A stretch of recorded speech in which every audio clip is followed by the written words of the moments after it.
starts now. To protect and commute, at least 77% of Columbus police officers do not live in Columbus. That's according to an NBC4 Investigates analysis of public data. Good evening, everyone. We thank you for joining us at 6. I'm Colleen Marshall. And I'm Brad Johansson in for Carrie Charles. NBC4 Investigates Jamie Ostroff took our findings to law enforcement experts and members of the community. So, Jamie, how'd they react? Overwhelmingly, Brad, the people I spoke with said more Columbus police officers should live in the city, suggesting it could improve public safety. Residency requirements for cops have been illegal in Ohio since 2006, and the little research available hasn't proven that those rules have any meaningful benefits, particularly to Black communities. Still, experts and advocates say there is another way to improve relationships between the people of Columbus and the officers who patrol there. NBC4 Investigates asked the police department of every major Ohio city for the zip code of each of its officers. 71% of Cleveland's police officers live in Cleveland.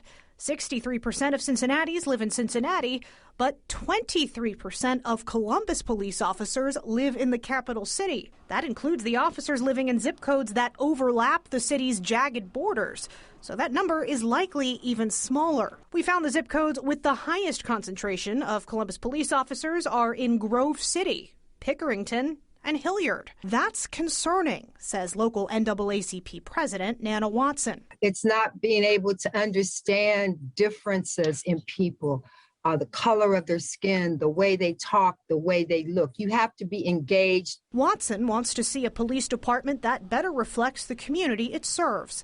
About 10% of Columbus police officers are Black, according to the most recent data available, while 29% of the city's residents are Black. In fact, we discovered 0 police officers live in Columbus's South Linden neighborhood, which, according to census data, is 71% Black. We know that officers, when they don't eat, sleep, and breathe in the city of Columbus, however they come in to do enforcement activities, that could create a level of contention between the officers and the public. And it really does perpetuate a lot of the issues that we have and that we've been seeing within the city of Columbus. Dr. Chanel Jones researches issues of race and police community relations as Assistant Dean of Community Engagement at Franklin University. She's also a member of the Columbus Community Safety Advisory Commission, which last year recommended a residency incentive program. It would offer things like discounted housing to officers in the neighborhoods where they patrol. Not only could crime go down, but you're more inclined to